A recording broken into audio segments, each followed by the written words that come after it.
আসসালামু আলাইকুম রহমতুল্লাহ। আশা করছি আমাদের সাউন্ড ক্লিয়ার আছে। একটু চ্যাট বক্সে রিপ্লাই দিলে আজকের সেশনটা আমরা শুরু করব। ধন্যবাদ সবাইকে।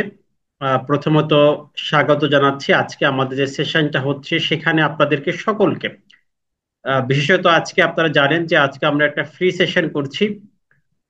এটা মূলত ইনকাম ট্যাক্স এবং ই রিটার্নের উপরে আমরা দুটি বিষয়কে ফোকাস করে এই ফ্রি সেশনটা করাচ্ছি। এটার উদ্দেশ্য হচ্ছে আমরা রিসেন্টলি একটি কোর্স ডিজাইন করেছি। সেখানে আমাদের এই রিটার্ন এবং ইনকাম ট্যাক্স সম্পর্কিত বিষয়গুলো আমরা সকলকে, এখানে যারা অ্যাডমিটেড হবে তাদেরকে এই বিষয়টি আহ, ভালো করে বোঝানোর চেষ্টা করব এবং এক্সপার্ট তৈরি করার জন্য একটি চিন্তা ভাবনা আমরা নিয়ে নতুন একটি ব্যাচ শুরু করতে যাচ্ছি। সেই হিসেবে আজকে আমরা একটি ওরিয়েন্টেশন বা ওপেনিং বা ফ্রি সেশন হিসেবে ধরতে পারেন, আজকে শুরু হচ্ছে ইনশাল্লাহ। তা সর্বপ্রথম এই সেশনে সবাইকে স্বাগত জানাই। আমরা বিটিসি একাডেমির প্ল্যাটফর্মে এটা 105তম ব্যাচ হতে যাচ্ছে। আর এই ব্যাচটা একটু অন্য ব্যাচ থেকে আপনি বলতে পারেন সম্পূর্ণ ডিফারেন্ট হবে, ভিন্ন আঙ্গিকে আমরা এই ব্যাচটাকে ডিজাইন করেছি। এখানে যে বিষয়গুলো আলোচনা হবে সেগুলোকে আমরা একটু সামারাইজ করে প্রথমে আমরা শুরু করতে চাচ্ছি।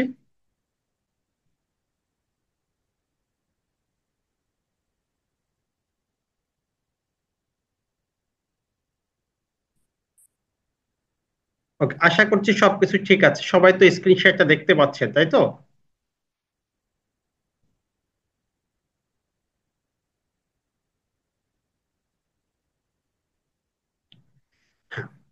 হ্যাঁ, সকলকে ধন্যবাদ। ইনশাল্লাহ আজকের সেশনটা আমরা 1 ঘন্টা, 9টা থেকে 10টা পর্যন্ত 1 ঘন্টা আপনাদের সাথে ইনকাম ট্যাক্স বিষয়ে কিছু নলেজ শেয়ার করব। সেশনটি মূলত হবে নলেজ শেয়ারিং একটা সেশন। সেখানে আমরা আসলে কিভাবে ইনকাম ট্যাক্সটা কৌশলে, খুব সহজভাবে ইনকাম ট্যাক্সটা এবং এই রিটার্নটা শিখতে পারি, সেই বিষয়গুলো আপনাদের কাছে ক্লিয়ার করব এবং পরবর্তী ডে থেকে আমাদের পরিকল্পনা অনুযায়ী আমরা টোটাল এই কোর্সের একটা প্ল্যানিং করেছি, একটা ডিজাইন করেছি। সে অনুযায়ী অগ্রসর হব ইনশাআল্লাহ।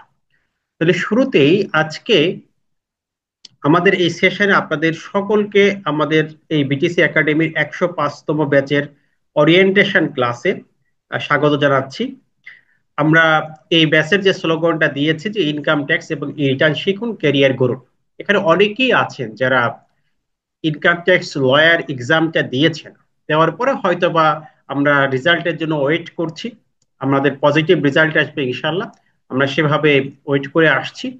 আমাদের এখানে যারা প্রিভিয়াস কোর্স করেছেন জানেন যে আমাদের আন্তরিকতা চেষ্টা থাকে যে সব বিষয়গুলোকে আমরা যাতে সুন্দর করে উপস্থাপনের মাধ্যমে এবং আপনাদেরকে অনুশীলন প্র্যাকটিসের মাধ্যমে টোটাল বিষয়গুলোকে ক্লিয়ার করার একটা প্রচেষ্টা আমাদের মধ্যে থাকে। এই প্রচেষ্টা এবং এখানে কিছু টেকনিক, নতুন কিছু আমার থিওরি বা গবেষণা থেকে আবিষ্কার করে যে কিভাবে আমরা সহজেই এই ইনকাম ট্যাক্স নিয়ে শুনলে অনেকে ভয় পায়, প্র্যাকটিক্যাল বিষয়গুলো, বিশেষ করে ই রিটার্নটা অনেকে সঠিকভাবে পূরণ করতে পারছে না।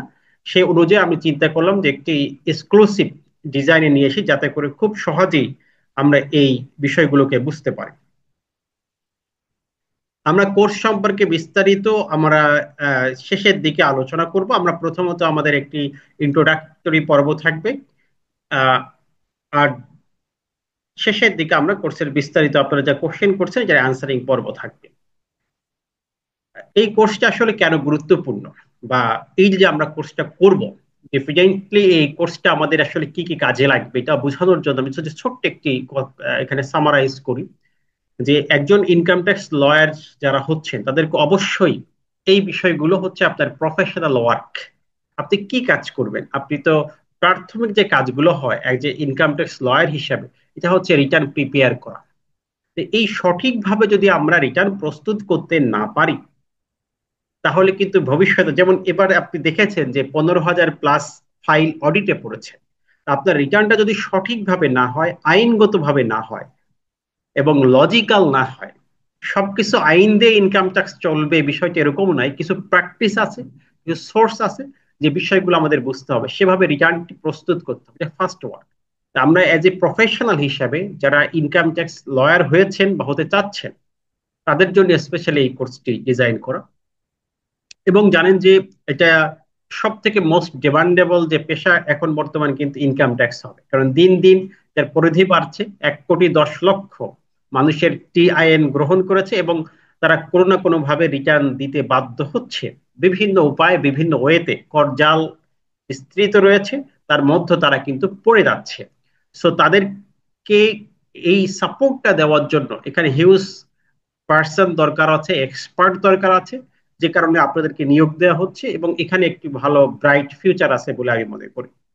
এবং এছাড়াও বিভিন্ন চাকরিতে আপনি এই যদি দক্ষতা থাকে, ট্যাক্স সম্পর্কে আপনার নলেজ থাকে, এটা কিন্তু আপনাকে এক ধাপ এগিয়ে রাখবে। এটা আসলে যারা নিজের রিটার্ন নিজে করতে চান অথবা ফ্রিল্যান্সিং করতে চান, সকলের জন্য এটা কিন্তু খুব একটা ইফেক্টিভ কোর্স হবে। বিশেষ করে অনেকেই নিজের রিটার্ন সম্পর্কে ভালোভাবে জ্ঞাত না থাকায় তারা পরবর্তীতে বড় বড় ঝামেলায় পড়ে। আপনি এক্সপার্টের সহযোগিতা নিলেও মিনিমাম একটি নলেজ একজন কর্তার থাকা উচিত বলে আমি মনে করি। সেই হিসেবে তাদের জন্য এই কোর্সটি মোস্ট ইফেক্টিভ হবে। সহজ কথায় আমি এই কোর্সটিকে যেভাবে সাজিয়েছি, সেক্ষেত্রে আমাদের যে আইনের বিষয়গুলো, অনেকে শুধু প্র্যাকটিসের উপর গুরুত্ব দেয়, আমাদের হ্যাঁ আমরা প্র্যাকটিসের মাধ্যমে শিখব, কিন্তু অবশ্যই আইনের রেফারেন্স সহ যে এটা এক্স্যাক্টলি এই আইনে হচ্ছে এটা বুঝে দেন আমরা প্র্যাকটিসটা করব। এবং অনলাইনের রিটার্নের যে এখন যে অডিট গুলো হচ্ছে, সেখানে আমাদের কি কি কারণে একটি ফাইল অডিটের পরে কোন ভুলগুলো আমরা করতেছি, এই ভুলগুলো না করে একদমই সুন্দর, স্মার্ট এবং আইনগত ভাবে আমরা যাতে সঠিকভাবে রিটার্ন তৈরি করতে পারি, একটি সুন্দর রিটার্ন হবে, একটি স্বচ্ছ রিটার্ন হবে, একটি লজিক্যাল রিটার্ন আপনার হবে, সেই বিষয়গুলোকে আমরা আসলে গুরুত্ব দিয়ে এই কোর্সটা ডিজাইন করেছি। তাহলে আমরা আসলে শুরুটা কিভাবে করব? প্রথম প্রশ্ন আসে যে আসলে আমরা কোন জায়গা থেকে শুরু করব। যদি এক কথায় বলতে হয়, যদি আপনি ই রিটার্ন নিয়ে কাজ করতে চান অথবা ইনকাম ট্যাক্স নিয়ে কাজ করতে চান, আমি একদম সহজ বাংলা ভাষায় কিছু কথা বলছি, যে তাহলে অবশ্যই আপনাকে কিছু আইনগত বিষয় এবং কিছু রেফারেন্স, এই বিষয়গুলো আপনাকে জানতে হবে। এক নম্বর হচ্ছে ইনকাম ট্যাক্স আইন, এটা আমাকে জানতে হবে। এখন আমি কি সম্পূর্ণ আইনটা জানবো? না, সম্পূর্ণ আইনটা আমাকে জানতে হবে না। সম্পূর্ণ আইনটা এ কারণে জানতে হবে না, কারণ এখানে অনেকগুলো বিষয় আছে যেগুলো রিটার্নের পরবর্তী প্রক্রিয়া, অনেকগুলো বিষয় আছে যেগুলো আমার জন্য প্রযোজ্য না, ট্যাক্স অফিসের জন্য প্রযোজ্য। তাহলে আমাকে জানতে হবে কতটুকু আমি পারলে সঠিকভাবে একটি রিটার্ন প্রিপেয়ার করতে পারি। স্যালারি রিটার্নের জন্য আমাদেরকে কি কি জানতে হবে, রেন্ট রিটার্নের জন্য আমাদের কি কি জানতে হবে, এরকম ভাবে আমি খাত করে আপনাদেরকে দেখাবো যে এই আইনের কতটুকু বিষয় আপনাকে নলেজে থাকলেই আপনি রেফারেন্স দিয়ে একটি প্রবলেমের সলিউশন করতে পারবেন বা একটি ইনপুট আপনি দিতে পারবেন, সে বিষয়টা আমরা দেখব। এরপর আয়কর বিধিমালার কিছু বিধি আমাদের জন্য খুবই গুরুত্বপূর্ণ। যেমন ধরেন একজন বাড়ির মালিক সে কিভাবে ভাড়া সংগ্রহ করবে, এই যে একটা রুলস বিধি দেওয়া আছে। একজন ব্যবসায়ী আবার কিভাবে হিসাব সংরক্ষণ করবে, একজন পেশাজীবী কিভাবে হিসাব সংরক্ষণ করবে, এই পদ্ধতিগুলো, এই প্রসিডিংস গুলো, এই বিধিবিধানগুলো বিধিতে দেওয়া আছে। সেই সকল বিধি আমাদের প্রয়োজন, বাকি আমাদের বিধিগুলো প্রয়োজন নাই, তো অতটুকু বিধি আমরা দেখে নিব। এরপর অর্থ অধ্যাদেশ 2025 আমরা ইতিমধ্যে দেখেছি, যারা আমাদের অন্য কোর্সে করেছেন, আমি ইউটিউবে একটা ভিডিও দিয়েছি যে এই অর্থ অধ্যাদেশ 2025-এর মাধ্যমে আমাদের ইনকাম ট্যাক্স আইন রুলস এবং প্রিভিয়াস যে আমাদের এসআরও ছিল এর কি কি পরিবর্তন এসেছে, তার একটা সামারি আকারে কিন্তু আমার ইউটিউবে একটি ভিডিও আছে। সেখানে আপনি দেখে নেবেন যে প্রতি বছর ইনকাম ট্যাক্সের কিন্তু ব্যাপক একটা পরিবর্তন হয়, কারণ বাজেটের পরে গভর্নমেন্টের যে রেভিনিউ কালেকশনের টার্গেট থাকে, এটাকে ফুলফিল করার জন্য তাদের এই পরিবর্তনগুলো আইনে নিয়ে আসতে হয়। সো আমরা এখানে এই পরিবর্তনগুলো নতুন করে শিখবো এরকম না, আমরা 2025-26 করবর্ষের জন্য নতুন করেই শিখবো, আপডেটটাই শিখবো। প্রিভিয়াস কি ছিল, 2 বছর আগে কি ছিল, এখন কি হবে, এটা দরকার নেই। কম্পারেটিভ স্টাডি আমরা এখানে করব না, আমরা খুব সহজে ভাবে এখন বর্তমানে কি আছে এটার থেকেই আমরা ইনশাল্লাহ শুরু করব। তা অর্থ অধ্যাদেশ 2025-এর আপডেট দিয়েই কিন্তু আমাদের কোর্সের ক্লাসগুলো হবে, যাত্রাগুলো হবে, এবং কিছু গুরুত্বপূর্ণ এছাড়াও হয়েছে, সে বিষয়গুলো আমরা দেখব। এবং কিছু কিছু বিষয় যেমন জিপি রেট, কিছু কিছু বিষয়, কিছু কেস ল আছে, যে কেস ল গুলো না জানলে নয়, যে এই বিষয়ে একটি কেস ল আছে, তাহলে আপনি এই বিষয়টি এভাবে সলভ করা সম্ভব, যেহেতু নজির আইন আছে, প্রেসিডেন্ট আছে। তো সেই বিষয়গুলো, সেই কেস ল গুলো দেখবো। এখানে খুব কয়েকটি কেস ল আমি একদম সামারি আকারে দিয়ে দিব, যে এখানে ডিসিশনটা ওয়ানলি, যে এই বিষয়ে এই সাবজেক্টিভ ম্যাটারে আপনার এই ডিসিশনটা হয়েছিল, এটা আমাদের প্রয়োজন। এরপর ডাবল ট্যাক্সেশন অ্যাভয়েডেন্স এগ্রিমেন্টস, যে আমাদের এই যে একটি ইনকামের উপরে যাতে ট্যাক্স রিপিট না হয়, ডাবল না হয়, এটাকে অ্যাভয়েড করার জন্য যে আমাদের এগ্রিমেন্ট আছে, সেখানে আমাদের 40টি রাষ্ট্রের সাথে যে কন্ট্রাক্ট, এটাকে সামারি আকারে আমরা দেখব। এরপর এনবিআর এখনো এই বছরের পরিপত্র বা নির্দেশিকা প্রকাশ করেনি, বাট এটা করবে। এই প্রকাশনের মধ্যে যেমন আমি ই রিটার্ন শিখবো, তখন ই রিটার্ন ম্যানুয়াল একটা বিষয় আছে, এটা আমাকে একটু দেখলে আমার জন্য ই রিটার্ন করাটাও সহজ হয়ে যাবে। তাহলে এই যে যে বিষয়গুলো, এটা আমাদের জানতে হবে। এখানে যদি আমরা একটু ইন ডিটেলস একটু বলি, যে এই আয়কর আইনে আমরা কি জানবো, যেমন আয়কর আইন 2023-এর 22শে জুন যে আইনটি হলো, দীর্ঘ 40 বছর পরে আমাদের এই আইনটি আসলো। 1984 পরবর্তী 40 বছর পরে এই 1984 সালের যে আইনটি ছিল, যার যে স্ট্রাকচার ছিল, সেখানে কিন্তু ব্যাপক চেঞ্জ করে ইনকাম ট্যাক্সকে নতুন ভাবে ইন্ট্রোডিউস করার জন্য নতুন আইন তৈরি করা হলো। এই আইনে দুটি বিষয় থাকে, মনে রাখবেন সবসময়, আইনের মূল বিষয় হচ্ছে দুটি, একটি হচ্ছে তফসিল, আরেকটি হচ্ছে সেকশন বা ধারা। আমাদের এই আইনে 345টি ধারা আছে, যদিও 345টি ধারা আমাদের সকলের জন্য প্রয়োজন এরকম না। যেমন প্রয়োজন হচ্ছে কিছু কিছু ধারা, আহ গুরুত্বপূর্ণ ধারা, যেমন আমরা রিটার্ন সাবমিশন করি 180 ধারায়। এখন আবার আমরা নর্মাল রিটার্ন, সাধারণ রিটার্ন সাবমিশন করতে পারবো, এই বিধানটা এবছর সংযোজন হয়েছে 175 ধারায়। ঠিক আছে। সেলফ রিটার্ন, সাধারণ রিটার্নের বিষয়টা ব্যক্তি পর্যায়ে চলে আসছে, যেটা আগে ছিল না। তাহলে এটা কিন্তু অর্থায়ন 2025-এ হয়েছে। এরকম যে বিষয়গুলো আছে, যে রিটার্ন সাবমিশনের ধারা, আয়ের খাত থেকে যেমন চাকরি আয়ের কোন কোন ধারাগুলো অ্যাপ্লিকেবল হবে, এরকম স্পেসিফিক কিছু সেকশন আমরা জানবো। আর তফসিল মনে হচ্ছে একটি বিস্তর বিবরণ বা বিস্তারিত বিবরণ বা তালিকা। তফসিলে দুইটা বিষয় থাকে, কোনো সময় তালিকা থাকে, কোনো সময় একটি বিশদ বিবরণ থাকে। তাই এই তফসিলগুলোর মধ্যে সব থেকে ইম্পর্টেন্ট যে তফসিলটি আছে, সেটা হচ্ছে ষষ্ঠ তফসিল, অব্যাহতির তফসিল। এটা আমাদের শিখতে হবে, যে কোন ইনকাম গুলো আমাদের অব্যাহতি দেওয়া আছে, ট্যাক্স নাই, যে ইনকামের উপরে আমাদের প্রকৃতপক্ষে কোনো ট্যাক্স দিতে হবে না, সেই বিষয়গুলো আমাদের জানতে হবে। আবার যখন আমরা ব্যবসায়ী রিটার্ন করব, তখন আমাদের ডেপ্রিসিয়েশন আছে, যা তৃতীয় তফসিলে দেওয়া আছে, এটা আমাদের জানতে হবে। এখানে তৃতীয় তফসিলে এই বিষয়টুকু আমাদের জানতে হবে শুধুমাত্র। এরপর রিকগনাইজড পিএফ ফান্ড, অর্থাৎ আরপিএফ ফান্ড সম্পর্কে দ্বিতীয় তফসিলে বলা আছে, ওই বিষয়টা আমাদের একটু জানতে হবে, অল্প একটু জিনিস, যে সেখানে আরপিএফ এর যে ইন্টারেস্টটা, ওইটা কিভাবে আমাদের ট্যাক্সের সাথে রিলেট করে, এই বিষয়টা জানতে হবে।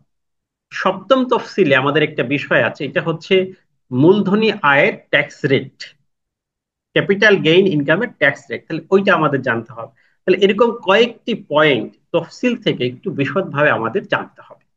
আর কয়েকটি ধারা, তাহলে এইগুলো আমাদের পড়তে হবে। এটা ফার্স্ট আমাদের ইন্টেনশন, যে অনেকেই মনে করছে যে 345টি ধারাই শেখা লাগবে রিটার্ন প্র্যাকটিস করার জন্য, বিষয়টা কি জটিল কিনা, না আসলে জটিল না। অ্যাপ্লিকেশনটা যদি আপনি দেখেন, আশা করা যায় খুব সহজেই এগুলোকে ক্যাচ করতে পারবেন, যারা একদমই নতুন বা ট্যাক্স প্র্যাকটিসে আসতেছেন। আমি বলি যে আসলে ইনকাম ট্যাক্সটাকে যদি সহজভাবে দেখেন, আপনি সহজভাবেই শিখতে পারবেন, কোনো প্রবলেম নেই।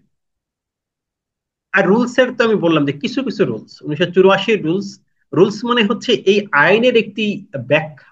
যেমন বললাম যে আপনি যদি একটি ফর্ম খুঁজেন, ইনকাম ট্যাক্স আইনে কিন্তু কোথাও কোনো ফর্ম দেওয়া থাকে না, সবগুলো রুলসে দেওয়া।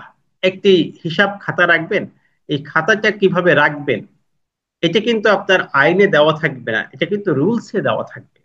তাহলে বিষয়টা আমরা ক্লিয়ার হই। তাহলে আইন হচ্ছে মূল সাবস্টেন্টিভ, মূল কথা, মূল বক্তব্য, ও রুলস হচ্ছে তার ব্যাখ্যা বা বিশ্লেষণ। তাহলে আমরা আইন এবং রুলস দেখলাম। আইন এবং বিধির মধ্যে পার্থক্য আছে, কারণ আইন তো সংসদে পাশ হয়, আর রুলস তো এনবিআর করতে পারে, ক্ষমতা দেওয়া আছে। এরপরে মোস্ট ইম্পর্টেন্ট যে বিষয়টা আসে আমাদের, যে প্রতি বছর আমাদের ইনকাম ট্যাক্সের সাথে আমাদের যে আপডেট গুলো আসে, সেই আপডেট গুলো আসে অর্থ আইন, অথবা এবছর যেহেতু আমাদের কোনো সংসদ নাই, সেক্ষেত্রে আমাদের অধ্যাদেশ হয়েছে। তো এই অধ্যাদেশ রাষ্ট্রপতি জারি করেন, এটা আইনের সমমানের, এর মধ্যে আসলে ইমপ্লিমেন্টেশন গত কোনো পার্থক্য কিন্তু নাই। এই যে অর্থ অধ্যাদেশ হলো, এখানে মেজর কি কি চেঞ্জেস আসে, যেমন অর্থ অধ্যাদেশের মাধ্যমে আমার কর হার পরিবর্তন হয়, কর মুক্ত সীমা পরিবর্তন হয়, বিনিয়োগের সীমা বা খাত সমূহ পরিবর্তন হয়, এগুলো বেসিক চেঞ্জেস। সারচার্জের রেট পরিবর্তন হয়, তারপর বিভিন্ন ক্লজ যুক্ত হয়, যেমন এবছর কর দিবসের আহ, পরিবর্তে রিটার্ন রাখলে নির্দিষ্ট তারিখ, এরকম কিছু ধারা সংযোজন হয়, বিয়োজন হয়, কর ছাড় অব্যাহতি সুযোগ, এগুলো আমাদের চেঞ্জেস হয়। তাহলে এই যে হচ্ছে আমাদের প্রতি বছরই অর্থ আইন অথবা অর্থ অধ্যাদেশের মাধ্যমে পরিবর্তন। এখন দেখেন, এই পরিবর্তনগুলোকে আমরা কিভাবে শিখবো? এই পরিবর্তন হচ্ছে আমরা আপডেট একদমই রিটার্নে যখন প্র্যাকটিস করব, এই রিটার্নে কিছু সুবিধা আছে, যে কিছু জিনিস অটোমেশনে চলে আসে, যদিও রিটার্নের সকল বিষয়গুলো অটোমেশনে আসে না। কিছু বিষয় সুবিধা আছে, যে আপনার ট্যাক্স ক্যালকুলেশন অটো হচ্ছে, হ্যাঁ, বাট সেখানে যদি স্পেসিফিক রেট থাকে, এছাড়াও রেট থাকে, আপনাকে নিজে থেকে ক্যালকুলেট করে ওখানে ইনপুট দিতে হয়। এই বিষয়টা অনেকেই হয়তো বা জানেন কিনা আমি জানি না, বাট রিটার্ন কিন্তু সব সময় যে স্বয়ংসম্পূর্ণভাবে কাজ করে বিষয়টা এরকম না। তাহলে সেরকম কিছু বিষয় আছে, এবং এই রিটার্নে কিন্তু আপনি যে এটা কোন খাতে দিবেন, কোন হেডসে দিবেন, কিভাবে ট্যাক্স ক্যালকুলেশন হবে, সেই বিষয়গুলো বোঝার জন্য আইনটা আপনাকে ভালো করে জানতে হবে। এজন্য আইনটা আমরা একটু হলেও যেগুলো প্রয়োজনে সেগুলো আমরা শিখব। এছাড়াও কথা বললাম, বিচারক সিদ্ধান্ত কি, যখন আমাদের ইনকাম ট্যাক্সের মামলাগুলো আমরা জানি, যখন একটা মামলার একদম সূত্রপাত হয় হচ্ছে ট্যাক্স সার্কেল থেকে। আপনারা যারা আইটি পরীক্ষা দিয়েছেন জানেন যে ট্যাক্স সার্কেলে প্রথমে এটাকে ডিসিটি, এটাকে কর নির্ধারণ করে, তার বিরুদ্ধে যখন আপনি অ্যাগ্রিভড হন তখন অ্যাপিল, এরপর ট্রাইব্যুনাল, দেন হাইকোর্ট ডিভিশনে আপনাকে যাওয়ার সুযোগ হয়। হাইকোর্ট ডিভিশনে ইনকাম ট্যাক্সের সরাসরি কোনো মামলা হিসেবে এই মামলাটা যায় না, যায় হচ্ছে যে রেফারেন্স মামলা হিসাবে। তার মানে সেখানে যে বিচারিক সিদ্ধান্তটা আছে, এটা কেস ল বা রেফারেন্স হিসেবে পরবর্তীতে ব্যবহারের সুযোগ থাকে, নজির আইন হিসেবে আপনার এটাকে প্রতিষ্ঠা করা হয়। তাহলে এই বিষয়গুলো কিন্তু আমাদের আসবে, কিছু বিচারিক সিদ্ধান্ত আমাদের যেগুলো নিট, এগুলো আমাদের পড়তে হবে। আর ডাবল ট্যাক্সেশন অ্যাভয়েডেন্স এগ্রিমেন্ট যেটা আমরা বললাম, এটাকে আমাদের খুব গুরুত্বপূর্ণ বিষয়। যখন আমরা অন্য রাষ্ট্রের প্রায় 40টি রাষ্ট্র, এক্স্যাক্টলি 40টি রাষ্ট্রের সাথে আমাদের এই কন্ট্যাক্টে এই পর্যন্ত হয়েছে, সেই রাষ্ট্রগুলোর সাথে আমাদের চুক্তিটা কি, এর একটা মূল কনসেপ্ট আছে, কথা আছে, সেটা আমরা শিখবো। সেটা আমাদের বোঝা দরকার, এবং আমাদের দেশীয় ইনকামেও যাতে রিপিট ট্যাক্স না হয় সেই বিষয়টাও আমরা এখানে শিখতে পারবো। এখন হচ্ছে আমরা এই যে বিষয়গুলো শিখবো, শেখার পরে আমাদের অ্যাপ্লিকেশনটা কি, শিখে কি করব? আমাদের মূল ইন্টেনশন বা ফোকাস পয়েন্ট হচ্ছে আমরা এই যতটুকু নিট এই বিষয়গুলো শিখে আমরা একটি প্রপারলি রিটার্ন তৈরি করব। এটা হবে ই রিটার্ন অথবা ম্যানুয়াল রিটার্ন। আসলে রিটার্নটা কি? ইনকাম ট্যাক্স রিটার্ন, আমরা অনেকে বলি ইনকামের সাথে সংশ্লিষ্ট যে ট্যাক্স, ইনকাম ট্যাক্স মূলত দেখেন একজন ব্যক্তির জীবনের সাথে ট্যাক্সের একটি গভীর সম্পর্ক আছে। তার জন্ম থেকে মৃত্যু পর্যন্ত সকল ট্রানজেকশন, সকল লেনদেনের সাথে ট্যাক্স ওতপ্রোতভাবে জড়িত। আপনি কি চিন্তা করেছেন কখনো যে আপনি যদি 10 লাখ টাকা মাসে ইনকাম করেন, সেই ইনকামের উপর গভর্নমেন্টকে আপনার ট্যাক্স দিতে হবে? আবার যদি এই 10 লাখ টাকা আপনি বিভিন্ন ব্যয় করেন, যেমন আজকে স্বপ্ন থেকে বাজার করলেন, আপনি বিভিন্ন শপিং মল থেকে পারচেস করেন, আপনাকে ভ্যাট দিতে হচ্ছে। ভ্যাট কে বলা হয় এক্সপেন্ডিচার ট্যাক্স। আপনি যখন আপনার ইনকাম করা টাকাগুলো ব্যয় করছেন, তখন আপনার উপর ভ্যাট আরোপিত হচ্ছে। তাহলে প্রথমে আপনি ইনকাম করলেন, ইনকামের উপর ট্যাক্স দিয়ে দিলেন। দ্বিতীয় স্টেপে এসে আপনি লাইফ এক্সপেন্স করছেন, আপনি আবার ট্যাক্স দিচ্ছেন। ভ্যাটও তো এক প্রকার ট্যাক্স। থার্ডলি, আপনি কোনো প্রপার্টি অ্যাসেট তৈরি করলেন, যেমন আপনি একটা জমি কিনলেন, সেখানে আবার খাজনা দিচ্ছেন, ল্যান্ড রেভিনিউ ট্যাক্স। এটা বাড়ি করলেন, হোল্ডিং ট্যাক্স দিচ্ছেন। তার মানে আপনার জীবনের সকল ট্রানজেকশন, ইনকাম করেন, খরচ করেন, আর কোনো সম্পদ তৈরি করেন, সব জায়গায় ট্যাক্স রিলেশন। ইনকাম ট্যাক্স, আমরা অনেকে বলি যে ইনকাম ট্যাক্স মানে একটি নির্দিষ্ট ইনকাম করলেই তার উপর ট্যাক্স প্রযোজ্য। যেমন আমাদের করমুক্ত সীমার উপরে ইনকাম করলে তার উপর ইনকাম ট্যাক্স প্রযোজ্য হয়। বিষয়টি আসলে মানে সবটুকু সত্য নয়। অনেক সময় আমাদেরকে যারা একদমই ইনকাম নাই বললেই চলে, এক্সাম্পল দিয়ে বোঝায় আপনাদেরকে। যেমন ধরেন একজন শ্রমিক, রিক্সাওয়ালা, সে কি করেছে, তার জীবনের সঞ্চয় দিয়ে 1 লাখ টাকার একটা ডিপিএস করেছে, একটি এফডিআর করেছে। এফডিআর থেকে যখন সে ইন্টারেস্ট পাচ্ছে, তখন সে কিন্তু গভর্নমেন্টকে ট্যাক্স দিচ্ছে। 10% হারে তার কাছ থেকে ট্যাক্সটা কেটে রাখছে। তাহলে ওই ব্যক্তিও কিন্তু গভর্নমেন্টের ট্যাক্স দিচ্ছে, এবং তার নাম কিন্তু ইনকাম ট্যাক্স।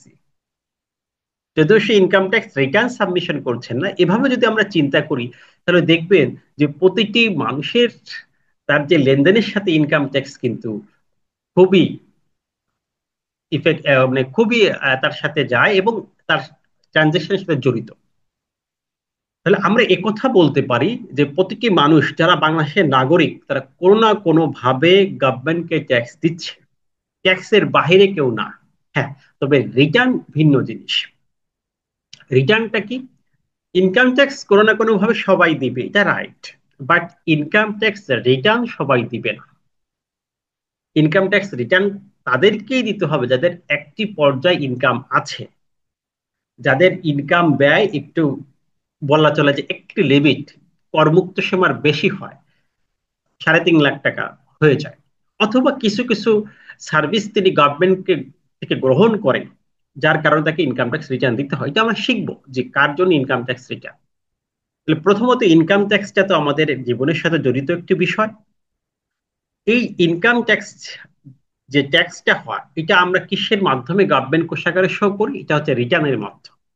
তাহলে ইনকাম ট্যাক্স রিটার্ন মূলত গভর্নমেন্ট নির্দেশিত একটি ফরমেট বা একটি ফর্ম। গভর্নমেন্ট আপনাকে কি নির্দিষ্ট ফরমেট দিয়েছে, যে এই ফরমেটে আপনার আয়ের তথ্য 5টে জিনিস দিতে হয় এই ফর্মে।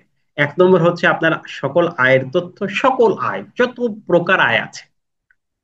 2 নম্বর আপনার সকল বিনিয়োগ।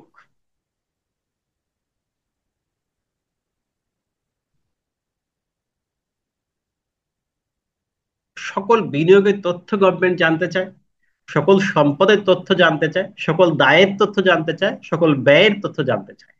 এবং ইনকাম ট্যাক্স শুধুমাত্র ইনকামের সাথে সম্পৃক্ত, বিষয়টা এরকম না।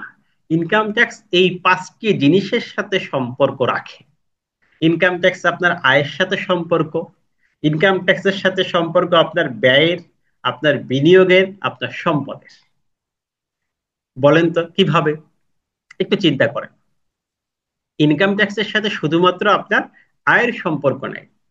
যেমন আপনি 10 লাখ টাকার একটা এফডিআর করেছেন, এখন এটা আপনার বিনিয়োগ, এর সাথে তো সম্পর্ক সবাই আমরা বুঝতে পারি। এই 10 লাখ টাকা যে বিনিয়োগ করলেন, তাই না, এটার উৎস কি? কোন জায়গা থেকে টাকাটা পেলেন? অবশ্যই এটা আয় করেছেন, আয় থেকে এসেছে। তাহলে দেখা যাচ্ছে বিনিয়োগের সাথে আয়ের সম্পর্ক আছে। আয়ের সম্পর্ক থাকা মানে ট্যাক্সের সম্পর্ক থাকা। সম্পদ, তাই না, আপনি একটি গাড়ি কিনেছেন 25 লাখ টাকা দিয়ে।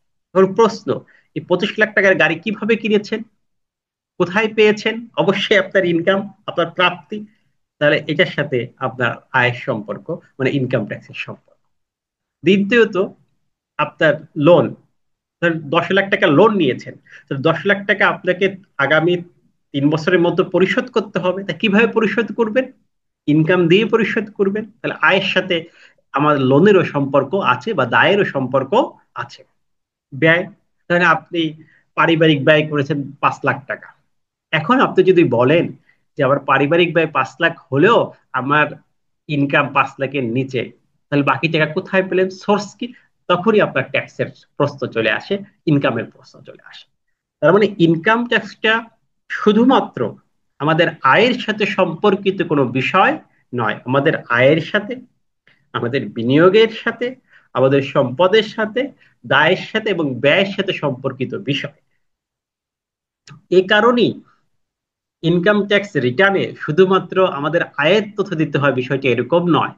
আমাদের ইনকাম ট্যাক্স রিটার্নের মূল পার্ট হচ্ছে তিনটি, এটা আমি দেখাবো।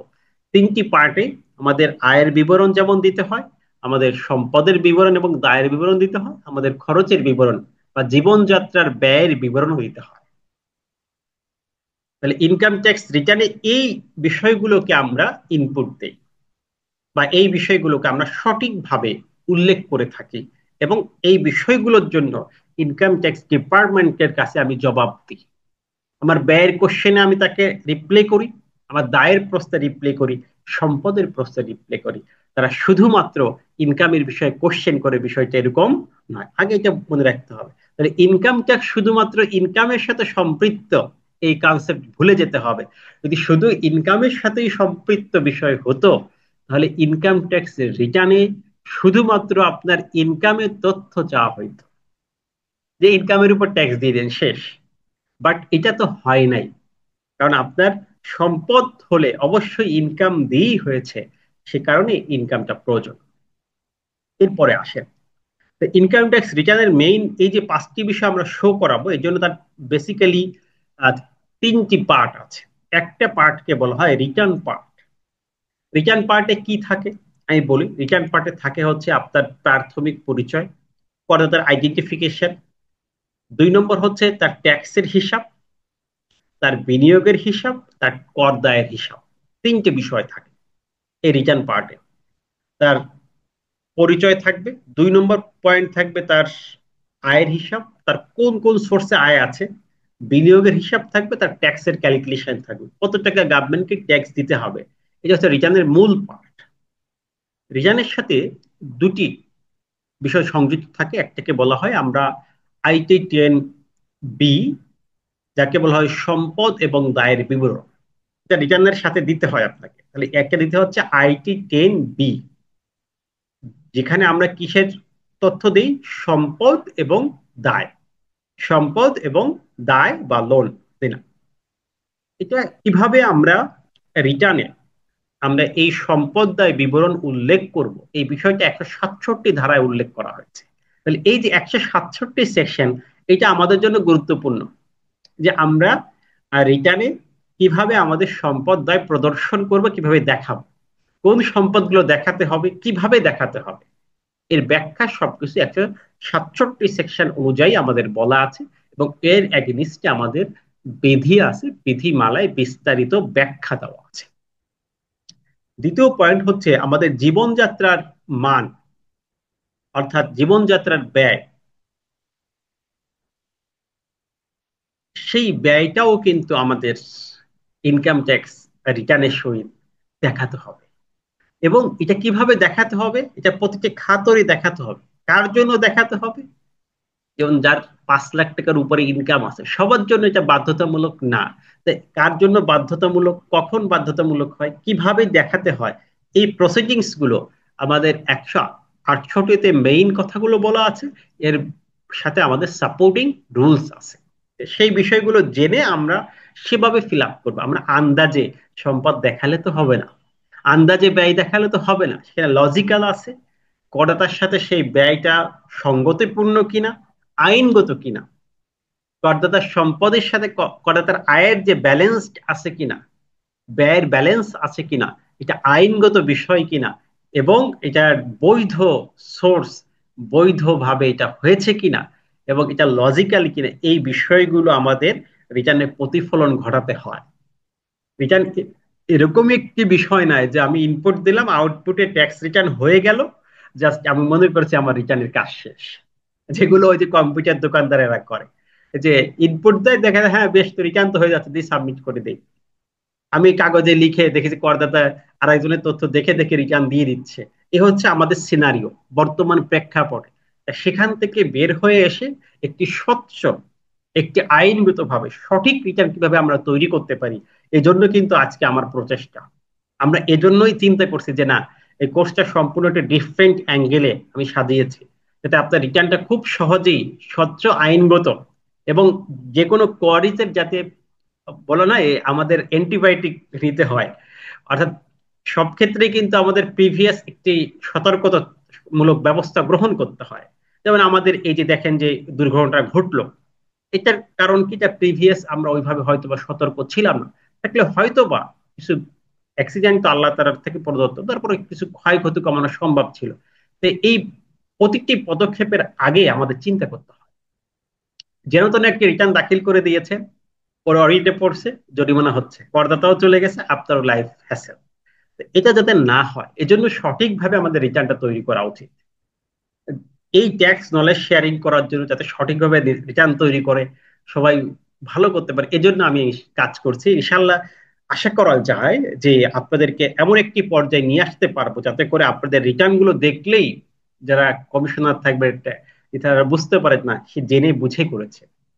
আজকে আমাদের র্যান্ডম পদ্ধতিতে অডিট সিলেক্ট হচ্ছে, যে কোনো ফাইল অডিটে পড়তে পারে, সম্ভাবনা তৈরি হয়েছে। তা আপনার ফাইল অডিটে পড়লেও যাতে আপনি একটি সুন্দরভাবে জবাব দিয়ে সেখান থেকে বের হয়ে আসতে পারেন, অ্যাকুরেটলি আপনি সেখান থেকে স্কিপ করে আসতে পারেন, সেই ব্যবস্থা করতে হলে আপনাকে ভালো করে রিটার্ন বুঝতে হবে, আইন বুঝতে হবে। এখন দেখেন, এই যে যে বিষয়গুলো, আমাদের বিবরণ দিতে হবে, আমাদের ব্যক্তিগত তথ্য দিতে হবে, আমাদের মোট আয়, কর দায় সম্পর্কিত তথ্য, তাহলে মোট আয় সম্পর্কিত একটি তথ্য আমাদের এখানে উল্লেখ করতে হবে। এখানে মোট আয়টা কিভাবে বের করব, কত ধরনের আয় আছে আমাদের রিটার্ন। দেখেন, একটা হচ্ছে আমরা সেকশন 30-তে ইনকাম হেডস পড়ে আসছি, 60টা ইনকাম হেডস। রিটার্নে তো আসলে ওইভাবে নাই, রিটার্নে তো আরো বেশি ইনকাম হেডস আছে, কয়টা আছে কিভাবে আছে আমি এটা দেখাবো। এরপর কর দায়, তাহলে আপনার মোট আয় এবং করের হিসাব করতে হবে।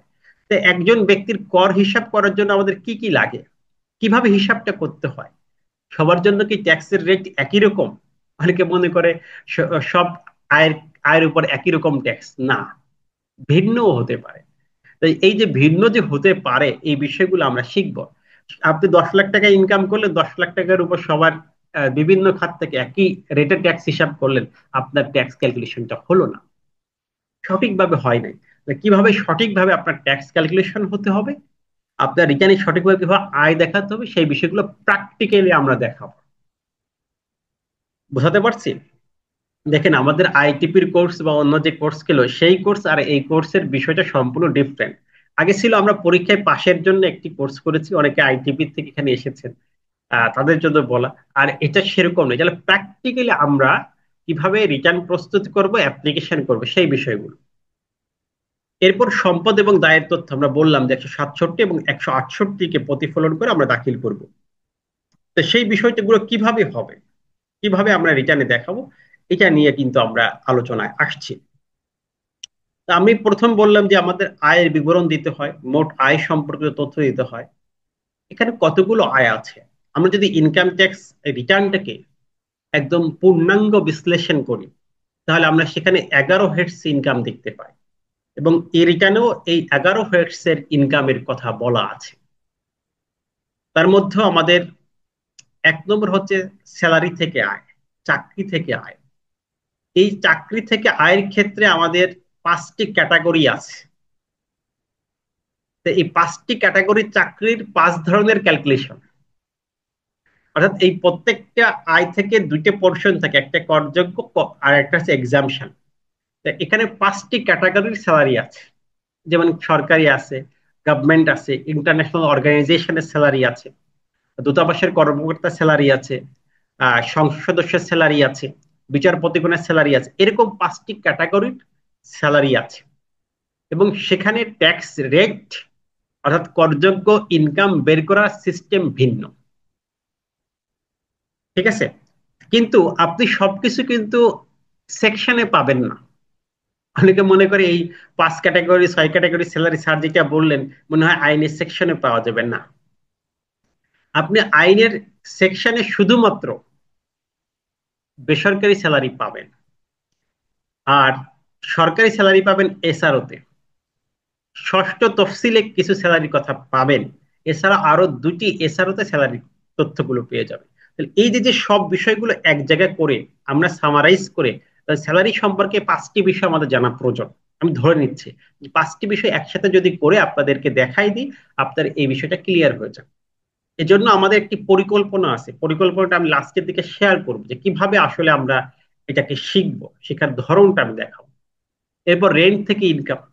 রেন্টের ইনকাম আছে 2 ধরনের, একটা হাউস প্রপার্টি, আদার প্রপার্টি। আদার প্রপার্টির মধ্যে কি কি আসতে পারে, যেমন আপনি গাড়ি ভাড়া দিচ্ছেন, এটা আদার প্রপার্টি। কি কি আসতে পারে, আর জমি ভাড়া দিচ্ছেন, এটাও আদার প্রপার্টি ভাড়া। তাহলে এই বিষয়গুলো আমরা আসবো, এবং সেখান থেকে কিভাবে নিট ইনকামটা বের করতে হয়। এই প্রত্যেকটা ইনকাম থেকে আমাদের মেইন কাজ হচ্ছে নিট ইনকামটা বের করা, করযোগ্য ইনকামটা বের করা, যার উপর আমরা ট্যাক্স ক্যালকুলেশন করি। এবার কৃষি থেকে আয়। কৃষি আয়ের ক্ষেত্রে আমাদের এই 2025-এর যে অধ্যাদেশ, সেখানে চেঞ্জেস আসছে। ষষ্ঠ তফসিলে আমাদের অব্যাহতি লিমিট বাড়ানো হয়েছে। এই বিষয়গুলো আমরা দেখব। এবং কৃষি বলতে কি শুধুমাত্র কৃষি চাষাবাদ কে বোঝাচ্ছে না, কৃষির মধ্যে আরো অনেক বিষয় আছে। কৃষির মধ্যে বিশেষ কৃষি আয় আছে, কৃষির মধ্যে মূলধনী কৃষি ইনকাম আছে। এরকম কিছু বিষয় আছে যেগুলো আমরা দেখব। এবার ব্যবসা থেকে আয়। এই ব্যবসার ক্রাইটেরিয়া কতগুলো, কত ধরনের ক্যাটাগরিজ বিজনেস আছে। যেমন কিছু বিজনেস আছে আপনার মিনিমাম ট্যাক্সের ব্যবসা, যেখানে মিনিমাম ট্যাক্স প্রযোজ্য, ন্যূনতম কর হার প্রযোজ্য, এমন ব্যবসায়িক ইনকাম। তাহলে এই যে যে ইনকাম গুলো আছে একদম ছোট করে খুব সহজে আমরা সেই বিষয়গুলো দেখব। আজকে হয়তো শুনলে আপনার এটাকে মনে হচ্ছে যে খুব কঠিন বিষয়, না।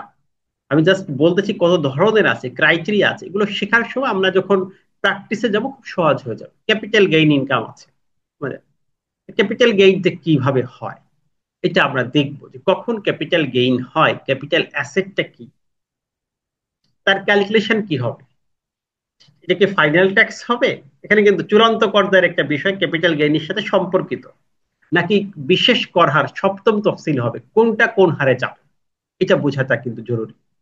আমি ক্যাপিটাল গেইন ইনকাম দিয়ে দিলাম, আর যদি ইনপুটে ভুল করি তারা কিন্তু ভুল ক্যালকুলেশন করে দিবে ইনকামের ক্ষেত্রে। তাহলে আমি কোনটা কোন জায়গায় দিব, কোন ক্যাপিটাল গেইনটা কোন ধরনের, এটা বুঝেই আইনগত ভাবে আমাকে এটা সলিউশন আসতে হবে।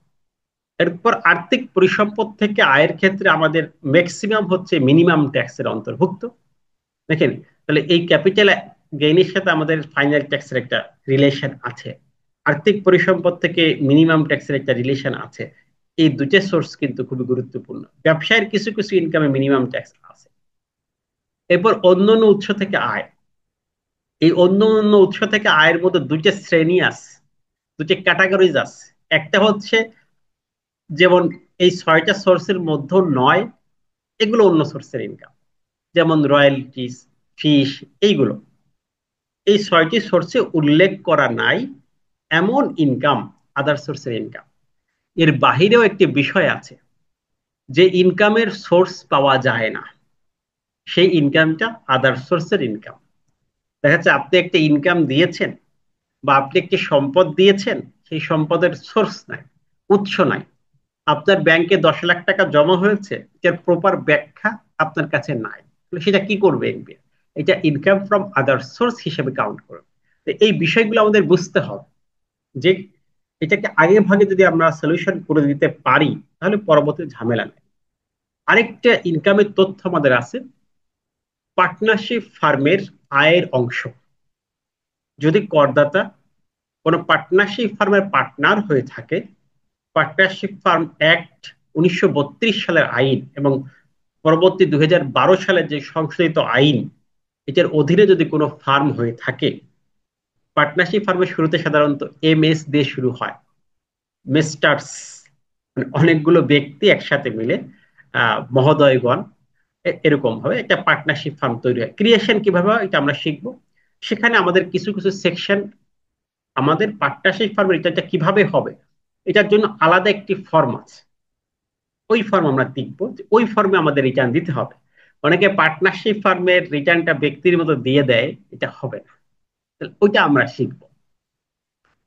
এরপরে ডিপেন্ডেন্ট বা স্পাউসের যে ইনকাম আপনার সাথে অ্যাকোমোডেশন হবে, কখন হবে, কিভাবে হবে, তার ট্যাক্স রেট কত হবে, তার সম্পর্কটা কিভাবে নিজের সম্পদে কাউন্ট করবেন, এই বিষয়গুলো আসে। বিদেশ থেকে আপনার ইনকাম আসতে পারে, যে কখন ফরেন রেমিটেন্স হবে, এটা 4টি শর্ত আছে। যদি ফরেন রেমিটেন্স হয় সেক্ষেত্রে কিন্তু আমাদের এই অব্যাহতি আয় চলে আসবে। আর ফরেন রেমিটেন্স না হলে কিন্তু বিদেশ হতে আয় হবে। তাহলে আমাদের বুঝতে হবে যে এই বিদেশ থেকে একটি টাকা আমার ইনকাম এসেছে, এটা কি ফরেন রেমিটেন্স আমি উল্লেখ করব, নাকি বিদেশ থেকে আয়ে উল্লেখ করব, কখন এই ঘটনাটা ঘটবে, এই নিয়ে আমাদের আলোচনা থাকবে। অব্যাহতি আয়, আমাদের অব্যাহতি আয়ের একটা লিস্ট আছে, 35 হেডস অফ ইনকাম, যেগুলো আইনে এক্সামশন দেওয়া আছে ষষ্ঠ তফসিলে। তাহলে এই 35টি আয় সম্পর্কে জানতে হবে, যে এই আয়ের উপর তো আমাদের কোনো ট্যাক্স নাই। তো সেই আয়গুলো কি, যার উপর ট্যাক্স ক্যালকুলেশন করতেই হবে না। অনেকে দেখা যাচ্ছে এই অব্যাহতি ইনকামের উপরও ট্যাক্স দিচ্ছে। আমি কিছুদিন আগে এরকম কি রিটার্ন পেলাম, যে ওই ইনকামটা অব্যাহতির লিস্টে আছে কিন্তু সে জানে না, ওটার উপর ট্যাক্স দিয়ে যাচ্ছে। তাহলে এই যে যে বিষয়গুলো আমরা ভুল করছি, সেই যাতে ভুলগুলো না হয়, যা সোর্স গুলো জেনে দেন আমরা রিটার্নে প্র্যাকটিস করব।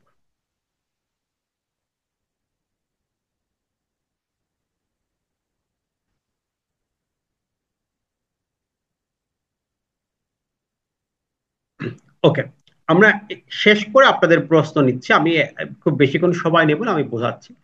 এরপর আমরা প্রথমে দেখলাম যে আয়ের খাত। এই আয়ের খাতের উপর আমরা কিভাবে একজন ব্যক্তির কর দায় নিরূপণ করব, তার ট্যাক্সের হিসাবটা কিভাবে করব। ট্যাক্সের হিসাব করার জন্য আমাদের কয়েকটি পয়েন্ট জানতে হবে। দেখেন, আমি এই এই বিষয়গুলো আমাদের জানতে পারছি, শুধু হাইলাইট করতেছি, যেখানে 11টি আয়ের তথ্য আমাদের জানতে হবে, এর বাইরে কিছু জানতে হবে না। আমাদের তো আরো অনেক ফাংশন আছে ইনকাম ট্যাক্স রিটার্নে, যেমন অ্যাপিলের একটা অধ্যায় আছে, রিভিশনের বিষয় আছে, প্রভিশন আছে, এগুলো সবকিছু আমার জানতে হবে না। তাহলে এই আয়ের খাত সম্পর্কিত সংশ্লিষ্ট সেকশন গুলো আমাদের প্রয়োজন, এটা আমাদের জানা জরুরি।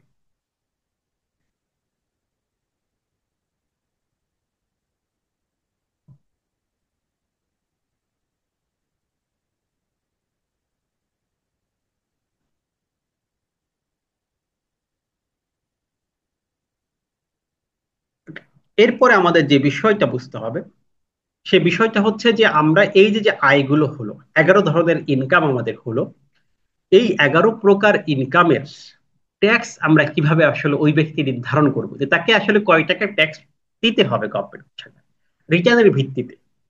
এটা নির্ধারণ করার জন্য আমাদের প্রথমত তার যে মোট আয়টা আছে এটা বের করে তার উপর আমাদের ট্যাক্স নির্ধারণ করতে হবে, গ্রস ট্যাক্স, মোট ট্যাক্সটা নির্ধারণ করতে হবে। মোট ট্যাক্সের পরে আমাদের আরেকটি প্রশ্ন আসে, যে ট্যাক্স নির্ধারণের পরে এখান থেকে তিনি আসলে কোনো ছাড় পাবেন কিনা। আর গ্রস ট্যাক্স নির্ধারণের ক্ষেত্রে আমাদের গ্রস ট্যাক্সের নিয়মিত কর হার, মিনিমাম কর হার, চূড়ান্ত কর হার, এই 3টি কর হার বুঝতে হবে। মিনিমাম, হ্রাসকৃত কর হার অত গুরুত্বপূর্ণ না বুঝলেও চলবে, কারণ কিছু ক্ষেত্রে মাত্র 5টি ক্ষেত্রে হ্রাসকৃত কর হার আছে, 5টি ক্ষেত্রে মাত্র ব্যতিক্রম আছে, যে স্পেসিফিক রেট দেওয়া আছে। যেমন নেটওয়ার্ক গার্মেন্টস 12% স্পেসিফিক রেট। আর বাকি সকল ক্ষেত্রে 3টি ট্যাক্স রেট আমাদের বোঝা গুরুত্বপূর্ণ।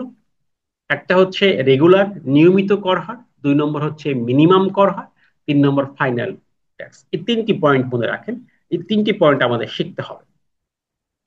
সেকেন্ড পয়েন্ট, আমরা এই যে টাকা ট্যাক্স নির্ধারণ করব সেখান থেকে কোনো ছাড় পাবো কিনা, কোনো ডিসকাউন্ট পাওয়ার সুযোগ আছে কিনা। এই ট্যাক্সের যে ডিসকাউন্ট, যেটাকে বলা হয় ট্যাক্স রিবেট, রিবেটের জন্য আমরা সেকশন 78 এটা জানি। রিবেটের জন্য আমাদের ষষ্ঠ তফসিলের অংশ 3-এ কিছু খাত দেওয়া আছে, সে বিষয়গুলো আমরা পরবর্তীতে দেখব। তাহলে এই যে রেয়াত পাবো কিনা, কতটুকু রেয়াত পাবো, এই বিষয়টা আমাদের কনফার্ম হতে হবে। তাহলে প্রথমে আমরা ট্যাক্স কনফার্ম হব, যে এই যে যে আয় হলো সে আয়ের উপর ওই ব্যক্তির অ্যাকচুয়াল ট্যাক্স কত। 2 নম্বরে আমরা ট্যাক্স রেয়াত পাবো কিনা, রিবেটের বিষয়ে কনফার্ম হব, নাম্বার 2। নাম্বার 3 হচ্ছে মিনিমাম ট্যাক্সের বিষয়ে কনফার্ম হব। যে রেয়াতের পরে যে ট্যাক্স এটাই দিতে হবে, নাকি তার জন্য কোনো মিনিমাম ট্যাক্সের বিধানটা অ্যাপ্লাইড হবে? এখন এই মিনিমাম ট্যাক্সের বিধানটা কিভাবে অ্যাপ্লাইড হবে, এটা আইনে মিনিমাম ট্যাক্স আছে তিন ক্যাটাগরির, তিন ধরনের। একটা স্থান অনুযায়ী, একটা হচ্ছে আয়ের সোর্স ট্যাক্স, আরেকটি হচ্ছে টার্নওভারের ট্যাক্স। এই মিনিমাম ট্যাক্সের বিধানগুলো কিন্তু অর্থ আইন 2025-এ আপডেট হয়েছে, চেঞ্জেস হয়েছে। এই তিনটি মিনিমাম ট্যাক্স সম্পর্কে আমার ধারণা থাকতে হবে। তাহলে আমার কর রেয়ার ধারণা থাকতে হবে, মিনিমাম ট্যাক্স সম্পর্কে ধারণা থাকতে হবে। এরপরে আরেকটি পয়েন্ট, অ্যাডিশনাল ট্যাক্স, সারচার্জ, জরিমানা, পেনাল্টি, এটা সম্পর্কে আমার ধারণা থাকতে হবে। যে আমার এমন কোনো ঘটনা ঘটেছে কিনা যার কারণে আমার অ্যাডিশনাল ট্যাক্স গভর্নমেন্টকে দিতে হবে। চারটি রিজনে একজন ব্যক্তিকে সারচার্জ দিতে হয়, সেই বিষয়টা আমরা দেখব যখন আমরা এটা তৈরি করব, যে কোনো অ্যাডিশনাল সারচার্জ আমাকে দিতে হবে কিনা। এরপর উৎসে কর, যে আমার থেকে কেউ কোনো ব্যক্তি ইতিমধ্যে ট্যাক্স সংগ্রহ করেছে কিনা, তাহলে সেটা আমি ক্রেডিট পাবো, আমি সেটা মাইনাস করার সুযোগ পাবো। এটাকে আমাদেরকে আইডেন্টিফাই করতে হবে। তাহলে কোন ট্যাক্স গুলো উৎসে কর, এটা আমাকে আগে বুঝতে হবে। সোর্স ট্যাক্স বা উইথ হোল্ডিং ট্যাক্স, এটা আমাকে বুঝতে হবে, কারণ আমাদের আইনে 54টা খাতে এই সোর্স ট্যাক্স কালেকশন করা হয়, 86 থেকে 139 পর্যন্ত। সেখানে আমাদের দেখতে হবে যে আমার কাছ থেকে কোনো ট্যাক্স ইতিমধ্যে কালেকশন হয়েছে কিনা, এবং আমরা কিছু সময় অগ্রিম ট্যাক্স পরিশোধ করি, 154 সেকশন 155 অধীনে আছে। এছাড়াও আমাদের 153 অগ্রিম ট্যাক্সের বিধান আছে। তাহলে আমাদের কনফার্ম হতে হবে যে আমার অগ্রিম ট্যাক্স দেওয়া আছে কিনা। দেখেন, আমার যা ট্যাক্স আসবে সেখান থেকে এই উৎসে কর, অগ্রিম ট্যাক্স সবগুলো মাইনাস করে বাকি ট্যাক্সই আমরা 173 ধারায় জমা দিই। আমাদের তিনটি ধারা গুরুত্বপূর্ণ, আমি বলে দেই। 173 রিটার্নের কর পরিশোধ, 174 টাইমের পরবর্তী কর পরিশোধ, 175 সাধারণ রিটার্নের ভিত্তিতে কর পরিশোধ। এই 175 ধারায় কিছু কারেকশন চলে আসছে। এটা স্পেসিফিক্যালি এখন সাধারণ রিটার্নটা ব্যক্তি রিটার্ন হবে, এখানে বলা আছে। কিভাবে আছে এটা আমরা ডিটেলসে দেখি। তাহলে এইটা হচ্ছে আমাদের কাজ। এটা এইগুলো শেখার মাধ্যমে আমরা ই রিটার্নে যেতে পারবো। তাহলে আমরা যখন ই রিটার্নে যাবো, আসলে ই রিটার্নে আসলে কি কি ফাংশন থাকে, এই কাজ থাকে, এই কাজগুলো আমরা এক একটি করে দেখব। আমাদের প্রথমত আমি আপনাদেরকে দেখাই যে আমাদের কোর্স প্ল্যানটা আমরা কিভাবে সাজিয়েছি। তাহলে বুঝতে হবে যে আমরা আসলে এই বিষয়গুলো কিভাবে আপনাদের জন্য প্রস্তুত করছি, কিভাবে আমরা শিখব। এটি ইতিমধ্যে আপনাদের গ্রুপে শেয়ার করা হয়েছে, যারা অ্যাডমিট নিয়েছেন, এবং শীট দেওয়া হচ্ছে। আমরা যদিও আমাদের ব্যাচগুলোতে বেশি হয়ে যায়, এই ব্যাচগুলোতে আমি স্ট্রিক্টলি বলে দিয়েছি যে আমাদের এটা খুব অল্প সংখ্যক পার্টিসিপেন্ট দিয়ে, 100-এর মধ্যে পার্টিসিপেন্ট দিয়ে আমরা এক একটি ব্যাচ করব। যদি বেশি হয়, আমরা পরবর্তী যে ব্যাচ শুরু হবে সেই পর্যন্ত আপনাদের ওয়েট করতে হবে। এই ব্যাচগুলোতে আমরা খুব বেশি পার্টিসিপেন্ট অ্যালাউ করছি না, ঠিক আছে, বোঝানোর স্বার্থে। কারণ এটা হচ্ছে প্র্যাকটিক্যাল ব্যাস, আপনার অনেক প্রশ্ন থাকবে, সেগুলোকে সলিউশন করতে হবে। এবং আমি নতুন একটি সিস্টেম দাঁড় করিয়েছি অফিসে, এখানে আমাদের একটা সাপোর্ট টিম থাকবে, যাতে আপনি যদি প্রবলেমে পড়েন মিনিমাম যাতে সাপোর্ট পাওয়া যায়। হয়তো বা সব সাপোর্ট আপনাকে দিতে পারো, বিষয়টা এরকম না, যতটুকু কোশ্চেনের বিষয়গুলো আছে যাতে আপনি একটি ইনস্ট্যান্ট সলিউশন পেয়ে যান, সেই বিষয়গুলো আমি কাজ করছি এবং ডেভেলপ করার চেষ্টা করছি। তা আপনাদের যারা ট্যাক্স প্রফেশনাল হবেন তাদের সবসময় সাপোর্টের বিষয় থাকবে, দরকার হবে। এজন্য কিন্তু আমি সাপোর্ট টিমের ব্যবস্থা করতেছি। যে আমরা এই যে কোর্সটা আমরা রানিং করবো, এখানে এটার একটা পরিকল্পনা আপনাদের সাথে শেয়ার করি। কারণ এখানে হচ্ছে আমাদের ব্যক্তি আয়কর রিটার্ন যেমন শিখবো, ফার্মেটটা শিখবো, এই অল্প সময় 12 দিনের একটি প্ল্যানিং।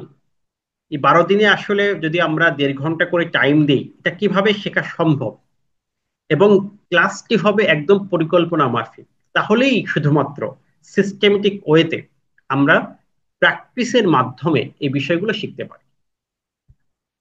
বিগত ক্লাসগুলো থেকে একটু ডিফারেন্ট আঙ্গিকে আমি সাজিয়েছি ক্লাসগুলো। আমরা প্রথম দিনে আমরা যে বিষয়ে আলোচনা করব, যেমন ফার্স্ট ডে, আগামী রবিবার আমাদের ক্লাস শুরু হবে। তার মধ্যে আপনাদের যারা এখনো অ্যাডমিশন নেননি, তারা দ্রুত যোগাযোগ করবেন, হয়তোবা আগামীকাল আমরা এটা ক্লোজ ঘোষণা করব। যদি আমাদের পার্টিসিপেন্ট ফুলফিল হয়, ফার্দার আমরা এই ব্যাচে আর রিপিট করাতে পারবো না, আমরা ধীরে ধীরে।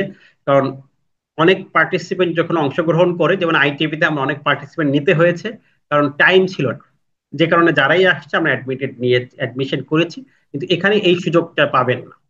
তো এখানে যারা আছেন, আপনারা যারা অন্য ব্যাচে ক্লাস করেছেন তাদের জন্য যে 2,000 টাকা ফি, আর নতুনদের জন্য আমাদের সবসময় একটু ফি বেশি থাকে, যারা প্রিভিয়াস ব্যাচের পার্টিসিপেন্ট আছেন। তো আমাদের রাহান ভাই একাডেমিতে তার সাথে যোগাযোগ করবেন। আর আমি একটা সাপোর্ট টিমের আপনাদের নাম্বারের ব্যবস্থা করব এই ব্যাচের জন্য। তারা সার্বক্ষণিক আপনাদেরকে তত্ত্বাবধান করবেন, সাপোর্ট দিবেন, যাতে করে খুব সুন্দরভাবে আপনার যে প্র্যাকটিস গুলো হচ্ছে এটা এক্স্যাক্টলি হয়। এবং প্রচুর কেস স্টাডি আমাদের প্রত্যেকটা সেশনে আমরা একটু আইনে আলোচনা করার সাথে সাথে এটা কেস স্টাডি করব। যেমন প্রথম দিন ইরিজানের পূর্ণাঙ্গ একটি পরিচয় আমরা দেবো, ইরিজান আসলে কি কি থাকে, কি কি আমাদের ইনপুট দিতে হয়, সব টোটাল একদম প্র্যাকটিক্যাল রিটার্ন আমরা এখানে আপনাদেরকে দিব। এবং রেকর্ডেড ভিডিও তো আমাদের থাকেই, আপনারা জানেন সকলে যারা আছেন। এরপর আহ, যেমন ট্যাক্স রেয়াতের কথা বললাম,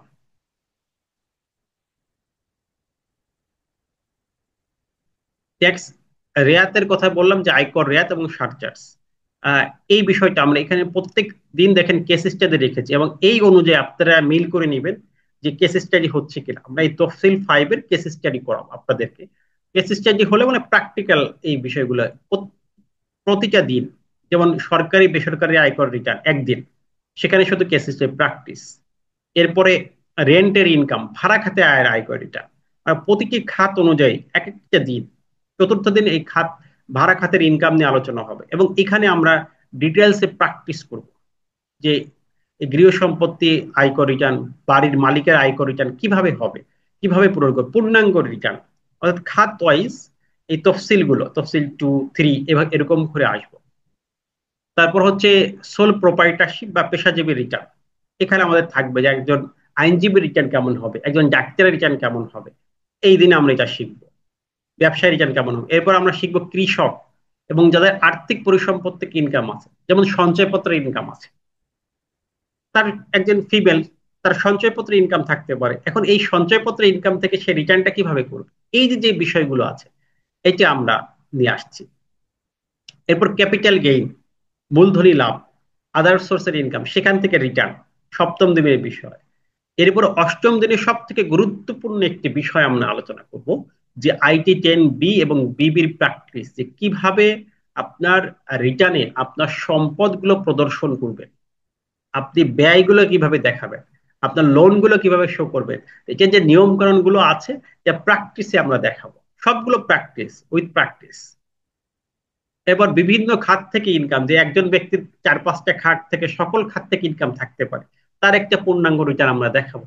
তাহলে আপনার কনফিউশন গুলো দূর হয়ে যাবে, যে বিভিন্ন খাতের রিটার্ন আছে, আমরা এটা দেখা যাচ্ছে আপনি কতগুলো রিটার্ন দেখা চিন্তা করেন। এতগুলো রিটার্ন প্র্যাকটিস করার পরে আসলে একজন ব্যক্তি রিটার্ন নিয়ে কোনো প্রবলেম থাকার কথা না। যদিও আমরা এখানে কোর্স ফিতে কম, একদমই মিনিমাম আমরা করেছি, বেটার করেছি, কারণ আমি চাই যে নলেজটা সবাই জানুক, সবাই নিজের কর্মসংস্থান নিজে তৈরি করে নিক। সেখানে তো কোনো অসুবিধা নাই, এই জন্য লো কস্টে আমি চেষ্টা করছি। এরপর যেমন আপনি বললাম যে পার্টনারশিপ ফার্মের জন্য আলাদা ফর্ম আছে, এই রিটার্নটা কিভাবে হবে, পার্টনারদের সাথে পার্টনারশিপ ফার্মের রিটার্নের একটা কানেকশন আছে, সেকশন 80-তে গড়গড়নের একটা সূত্র আছে, এটাকে আমরা কানেকশন করে দেখাবো। এরপরে আমাদের TDS এর বিষয়টা আমাদের এখানে আসবে, with holding tax. With holding ট্যাক্সের বিস্তারিত আমরা শিখবো না, আমরা ব্যক্তির রিটার্নটা হচ্ছে বিস্তারিত, কর্পোরেট রিটার্নে শুধুমাত্র রিটার্নটা দেখাবো। এটার উইথ হোল্ডিং ট্যাক্সের আরো অনেক বিষয় আছে, যেগুলো কিন্তু এই কোর্সে আমরা আলোচনা করছি। অনেকে বলছেন স্যার এই কোর্স করলে কি ইনকাম ট্যাক্সের সব শিখতে পারবো? না, আমি ইনকাম ট্যাক্সের সব কিছু শিখতে পারবেন একটা কোর্সে এটা বলছি না। আমি বলছি আপনি রিটার্নটাকে তৈরি করতে পারবেন, ব্যক্তি রিটার্ন পারবেনই, যদি আপনি ক্লাসগুলো সম্পূর্ণভাবে ক্লিয়ারলি বুঝতে পারেন, এবং আপনি যদি তা আমরা যেভাবে প্র্যাকটিস করছি সেভাবে প্র্যাকটিস করেন, আশা করা যায় যে একজন না বোঝার কথা না, একদম মিনিমাম সময় দিলে আপনি এটা বুঝতে পারবেন। উইথ হোল্ডিং রিটার্ন এবং কোম্পানি রিটার্ন, এগুলো আমরা জাস্ট একটু রিটার্ন দেখাবো, যেমন অ্যাপিল প্রসিডিংস, হাইকোর্টের মামলা, এগুলো তো আমরা দেখাচ্ছি না। ইনকাম ট্যাক্সে সব বিষয় শেখাবো বিষয়টা এরকম না, বাট আপনার যতটুকু প্রয়োজন রিটার্ন তৈরির জন্য সেই বিষয়টা আমরা এখানে নিয়ে আসছি। এটা আপনাদেরকে দেওয়া হয়েছে। আমরা এই ব্যাচ থেকে শুধুমাত্র সাপোর্ট টিমের ব্যবস্থা করেছি, আমাদের 4 জন সাপোর্ট টিমে থাকবে, যাতে আপনাদের একটা হটলাইন নাম্বার দেওয়া থাকবে গ্রুপে, যে নাম্বারের মাধ্যমে আপনারা যে কোনো সময় যে কোনো বিষয় সাপোর্ট দরকার হলে সেখানে আপনি দিতে পারেন।